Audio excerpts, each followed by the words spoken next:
प्रभा वही तेजस्वी नाम तभी तमस्तु माँ की दिशा में।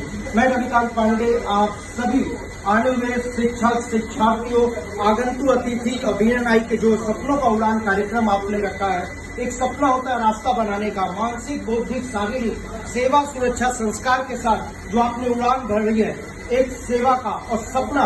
एक दिव्यांग लोग भी जिनको भगवान ने आंख नहीं दिया लेकिन उसका भी एक सपना है। एक जो बच्चे गरीब हैं, जो असहाय है, उनको गरीब नहीं बोल सकते, मजबूर है, जो आज मजदूर के बच्चे हैं, मजदूर हैं, बस्तियों में काम करते हैं। उस कार्यक्रम में सर्च फाउंडेशन की संचिता जी जो मजदूर बच्चों के लिए काम करती है, उनका भी वंदन अभिनंदन। स्वर्णिम फाउंडेशन से आए हुए बहुत वंदन अभिनंदन। जो देश के अंतर राज्यों में, ग्रामीण इलाकों में, वनवासी क्षेत्रों में जो वन में राम को देखते हैं, उस तरह का सेवा वनवासी क्षेत्रों में करते हैं, उनका भी हम वंदन अभिनंदन करते हैं। सपनों के उड़ान के कार्यक्रम में आप सभी आगंतुक बीएनआई किंग्स के सभी सदस्यगण, परिवारगण, आदरणीय मित्तल जी, विष्णु जी, अमित जी, मैं सबका नाम तो नहीं जानता, अपने तरफ से तहे दिल से आपका वंदन अभिनंदन करता हूँ। इस कार्यक्रम में बच्चे जो कहते हैं ना कि चंदन है इस देश की माटी, तपोभूमि हर ग्राम रे, हल बाबा देवी की प्रतिमा या बच्चा बच्चा राम रे। जो राम के रूप में बच्चों को यहाँ देखते हैं और देवी के रूप में अपनी बच्चियों को वो सेवा भाव लेके आते हैं, वो सपने को सजो के आते हैं। आपने एक सपना दिखाया है बच्चों को आगे ले जाने का, आगे बढ़ाने का। हम आशा करते हैं कि इस उड़ान को आप हमेशा बरकरार रखेंगे और आगे बढ़ाते रहेंगे। तो इस कार्यक्रम में आदरणीय रमेश सर जो अतिथि के रूप में प्रधानाध्यापक हैं सलकी आदर्श विद्यालय के, मैं उनका वंदन अभिनंदन करके कहूँगा कि 2 शब्द कहें सर।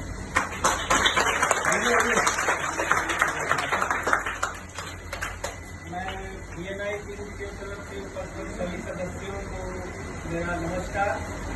और ये सेवा भाव जो आपने किया है वो समाज के कल्याण के लिए, ये यहाँ उपस्थित सारे बच्चे इस आवश्यकता की जरूरत महसूस करते हैं। हमारे सरकारी विद्यालयों में और बहुत सारी समस्याएं हैं जिनको मैं यहाँ पे थोड़ा सा बताना चाहता हूँ।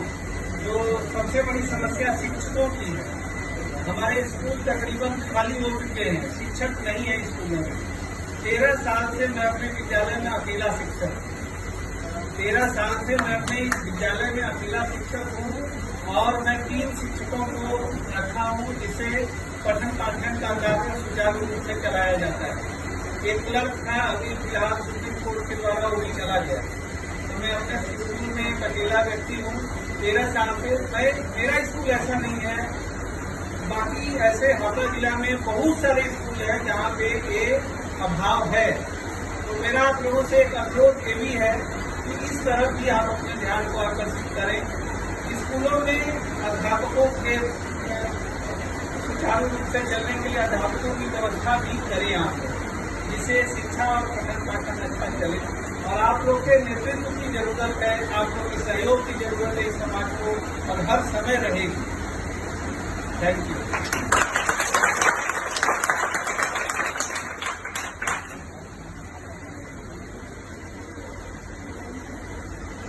आदरणीय रमेश सर का बहुत बहुत धन्यवाद। आदरणीय रमेश सर सलकी आदर्श विद्यालय के शिक्षक हैं।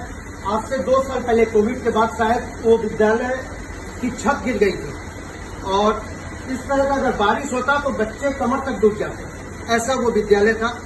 और उस विद्यालय में किसी का आदरणीय हरियाणा सेवा सदन के ट्रस्टी गणों का, आदरणीय विष्णु जी मित्तल, गोविंद राम जी, इन लोगों का और कई संस्थाओं का सहयोग इनको मिला, जिससे आज वो विद्यालय एक सुंदर स्वरूप में आ गया है। और उनके स्कूल में करीबन एक अकेला टीचर थे, 2 शिक्षक हरियाणा सेवा सदन की ओर से, और कंप्यूटर क्लास के लिए उनको कंप्यूटर भी प्रशिक्षण देने के लिए प्रदान किया गया। तो आप सभी के सहयोग से इस तरह का कार्य होता है और आपका सहयोग निरंतर बना रहे, जिससे समाज में एक जो आपने नाम दिया सपनों की उड़ान, वो हमेशा उड़ता रहे और एकदम बच्चे खिलखिलाते हैं। आदरणीय संचेता जी से एक बार कहूंगा कि किस प्रकार वो काम करती हैं, विस्तार से थोड़ा सा बताएं। समय था जब लड़कियों की 4 दीवारी घर के चूल्हा चौखट तक ही सीमित थी। आध्यात्मिक, मानसिक, बौद्धिक, शारीरिक हर क्षेत्र में महिलाएं अपनी पुरुषार्थ शक्ति का लोहा मनवा रही हैं आज। और उसी में से एक उदाहरण स्वरूप है संचिता सक्सेना। खुद राजस्थान विद्या मंदिर स्कूल के शिक्षक हैं और हावड़ा सलकिया में रहती हैं। इनके मन में एक युवा अवस्था में है और ये एक एनजीओ आपका सर्च फाउंडेशन चलाती है और बस्ती इलाकों में हावड़ा, सियालदा, अलग अलग जगह पे, और इनको कई कठिनाइयों का भी सामना करना पड़ा है वहाँ पे काम करने पे।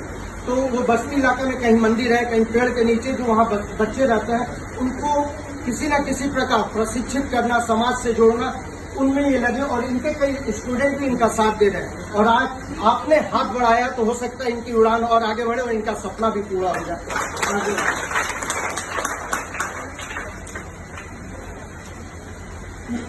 का मौका मिल रहा है, सबसे पहले बहुत बहुत धन्यवाद आपको। जैसा कि मेरा संस्था जिस तरह से काम कर रही है वो ये है कि हम लोग बस्ती इलाके में जाते हैं, वहाँ के जो बच्चे होते हैं उनकी उम्र 14-15 साल से कम की होती है, हम उनको शिक्षा प्रदान करने का कार्य करते हैं। लेकिन हमारा एनजीओ ये कार्य को लगभग 8 साल से कर रहा है और जिन बच्चों को हम लोग क्लास 4-5 से पढ़ाते थे वो लगभग 9-10 क्लास में आ गए, 11-12 क्लास में आ गए, तो उनको आगे बढ़ाने की जरूरत है, उनको और क्या स्किल डेवलपमेंट हो सकता है उनके लिए, उसकी जरूरत है। तो हमारा अगला कदम ये है कि स्किल डेवलपमेंट के लिए कैसे काम कर सके, लर्निंग सेंटर कैसे खोल सके ताकि वो लोग और भी कुछ सीख सकें। तो बेसिक शिक्षा उनको मिलती है क्योंकि सब कोई ना कोई गवर्नमेंट स्कूल में पढ़ रहे हैं, लेकिन आगे कैसे बढ़ना है उसका दिशा दिखाना हमारा काम है। तो साथ में मिलकर अगर हम कर सकते हैं तो बहुत ही अच्छा होगा बच्चों के लिए जो हमारे साथ जुड़े हैं। और सभी बच्चे आज वॉलंटियरिंग का काम कर रहे हैं हमारे साथ। पीयूष ये अभी क्लास 10 पास किया है और पहले हमारे साथ था, पढ़ता था हमसे और आज ऐसा वॉलंटियर हमारे साथ है। बहुत छोटी बच्ची है, अभी क्लास 10 भी पास नहीं की है, पर अपने एरिया की सारी रिस्पॉन्सिबिलिटी निभाती है, तो कुछ भी बोलने